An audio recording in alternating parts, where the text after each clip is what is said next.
Me të përshëndes, Bendis.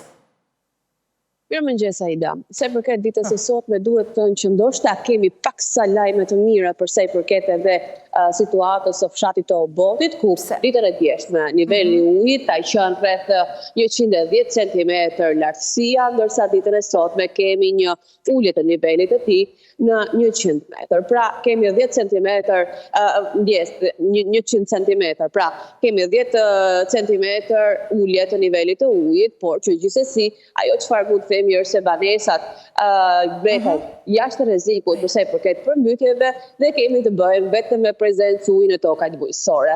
Ndërkohë, vijon sërish hyrja dhe dalja nga fshati Obot. Po, që të qëndrojmë tek Oboti. Ti më thua mua 100 centimetra, që i bie është 1 metër. 1 metër. Ku është përmirësuar Po. Ku është përmirësuar situata?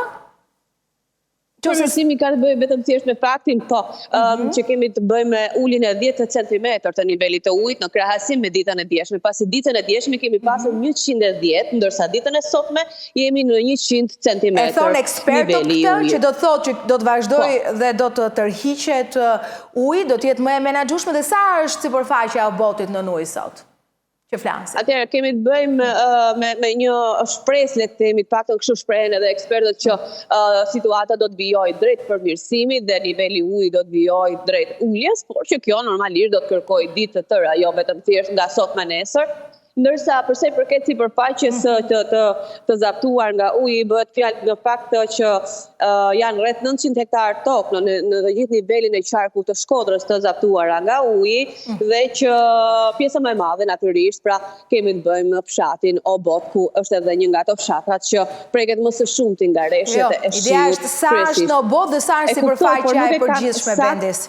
Sa është Nuk e kam të saktë të gjithë sipërfaqen, pra të përcjell nga anat zyrtare e komunikatave që na përcillet, si nga ana e bashkisë, por njëkohësisht edhe nga ana e prefekturës. Na është përcjell një informacion i përgjithshëm në të gjithë qarkun e Shkodrës, pra siç e thash që kemi të bëjmë me rreth 900 hektar tokë, kryesisht bëhet fjalë për tokë bujqësore dhe nuk bëhet fjalë pra për sa i përket banesave apo edhe për të rrezikuar pra jeta e banorëve në të gjithë. Janë 800 hektar tokë bujqësore, ndërkohë unë plane shikoj dhe banesa. Po banesa, sa janë me prezencë të ujit? Banesa me prezencë të ujit duhet theksuar faktin se kryesisht në fshatin Obot kemi prezencë uji vetëm në oborret e shtëpive, ku bëhet fjalë për rreth 10 apo 15 shtëpi, por që fatmirësisht të paktën sipas komunikatave dhe informacioneve zyrtare që na përcillet, kemi të bëjmë me një situatë që nuk kemi rrezik dhe që shpresohet që do të vijojë pra tërheqja e ujit dhe të situata të shkojë drejt përmirësimit. Po, Bendis, ndërkohë në rrugë zyrtare, sipas asaj që është komunikim, të thonë që nuk kemi pra në këto 10-15 banesa prezencë të ujit vetëm në oborre, por cilat janë pretendimet e banorëve, çfarë thonë ata cilët janë të prekur? I kemi pyetur? Në fakt, ditën e djeshme kemi qenë pikërisht pra në fshatin Obot për të cekur edhe për të parë nga afër situatën e vështirë që gjenden këto banorë, natyrisht që ato janë të shqetësuar pasi bëhet fjalë që janë përmbytur toka hektar toke bujqësore të cilat të mbjellat u kanë shkuar dëm dhe që nuk kanë më shpresë përsa i përket kthyer të mbjellave që të mund të rimëkëmben, por që ato nga ana tjetër presin që të marrin ndihmë nga ana e shtetit për të rimëkëmbur veten nga kjo përmbytje që në fakt u ndodh për çdo vit dhe që për hir të së vërtetës duhet thënë se ndihma të paktën në këtë situatë përsa i përket hyrjes dhe daljes dhe qarkullimit në fshatin Obot nuk u ka munguar. Kanë qenë prezente mjetet e ushtrisë të cilët u kanë ardhur në për të ndihmuar banorët për të lëvizur drejt hyrjes dhe daljes së fshatit, por njëkohësisht janë ardhur në ndihmë edhe me pak ushqimore apo edhe me ujë të pishëm, pra nevojat bazike që kanë nevojë të gjithë njerëzit në situata të tilla, por që ajo çfarë bëhet më e vështirë është pikërisht pra përmbytja e tokave bujqësore, që u ka shkuar më mundi dëm për shkak të përmbytjes. E kuptoj. Mirë, Bendis, këtej nga pjesa tjetër përveç Obotit, si paraqet situata?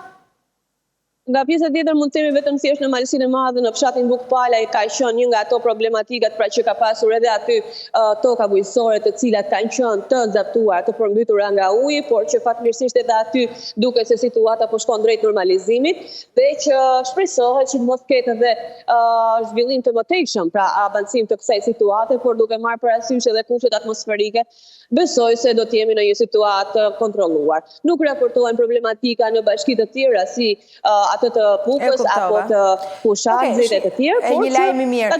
Ndërkohë në Obot sot besoj me varka. Çdo gjë patjetër, me varka edhe sot. 1 metër ujë është e pamundur që të kalohet edhe me mjetet e ushtrisë. E kuptoj. Që mbeten vetëm barkat si mjeti vetëm. Unë jam skeptike edhe për banesat, se nëse uji aty është 1 metër, dyshoj fort që mund të jetë futur në katet e para. Aida mund të duhet të theksojmë këtë pjesë hyrja e fshatit, le të themi kemi të bëjmë me një tip ultësire, çka e bën edhe që prezenca e ujit të jetë në këtë nivel. Ndërkohë në pjesën ku janë edhe banesat është paksa më lart ky nivel dhe për këtë arsye që janë vetëm oborret që janë të përfshira nga uji dhe nuk rrezikohet që uji të hyjë në banesa. Faleminderit Bendis.